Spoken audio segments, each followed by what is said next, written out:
Hello, আসসালামু আলাইকুম আপুরা। আশা করছি আপনারা সকলেই আল্লাহর অশেষ রহমতে ভালো আছেন। তো আজকে আমি যে হিজাব টিউটোরিয়ালটা নিয়ে এসেছি সেটা শিফন ওড়না দিয়ে একটা খুবই সহজ একটা হিজাব টিউটোরিয়াল নিকাব সহ। তো এখানে আমি মাস্কও ব্যবহার করেছি। তো মাস্কটা চাইলে আপনারা পরে থাকতে পারেন কিংবা পরবর্তীতে নিকাব পরার পরে সেটা বা তার আগে এটা খুলে ফেলতে পারেন। তো আমি এখানে মাস্ক দিয়ে আপনারা কীভাবে নিকাব পরবেন বা হিজাব পরবেন সেটাও দেখিয়ে দিচ্ছি। আর যদি মাস্কটা ব্যবহার করতে না চান সেক্ষেত্রে নিকাব কীভাবে ব্যবহার করবেন, এই ওড়না দিয়ে কীভাবে সেটা পরবেন সেটাও আমি দেখিয়ে দেবো। তো আপনারা দেখতেই পেয়েছেন অলরেডি আমি কীভাবে সেটা পরে ফেলেছি। তো এক অংশ ছোট রেখেছি, এক অংশ বড় রেখেছি। ছোট অংশটিকে রেখে বড় অংশটিকে পেছন দিক থেকে ঘুরিয়ে নিয়ে এসেছি।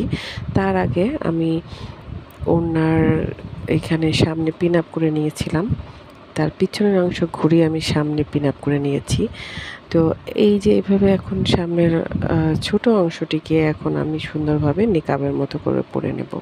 তো এটা নিকাব করে নিতে পারেন কিংবা এভাবে করেও সামনে পিন আপ করে সামনের দিকে সুন্দরভাবে রেখে দিতে পারেন।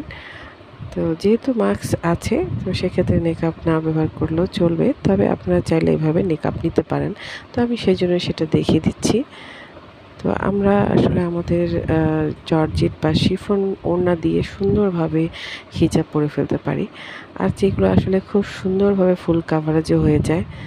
তো শিফন ওড়নাটা অনেক বেশি সফট এবং অনেক বেশি পাতলা হয়, সেই জন্য হিজাবটা পরার ক্ষেত্রে আমরা চিন্তা করি যে ফুল কাভারেজ হবে কিনা বা সম্পূর্ণ কাভার হবে কিনা। তো এভাবে পরলে আশা করছি আপনাদের সুন্দরভাবে ফুল কাভারেজ হয়ে যাবে, নিকাবও পরতে পারবেন।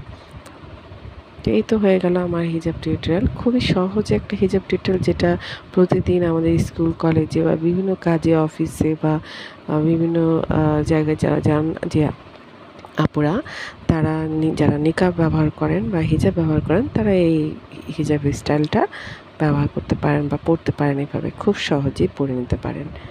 তো আশা করছি ভালো লেগেছে। ভালো লাগলে অবশ্যই একটা লাইক করবেন, কমেন্ট করবেন, আমার সাথে থাকবেন, আমার জন্য অনেক অনেক দোয়া করবেন।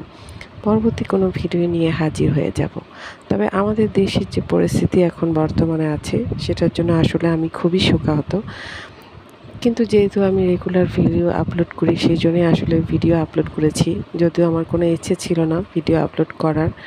মনটা আসলে খুবই খারাপ আমাদের ঢাকায় যে ঘটনাটি ঘটেছে সেটার জন্য। তো সবাই তাদের জন্য দোয়া করবেন। আল্লাহ হাফেজ।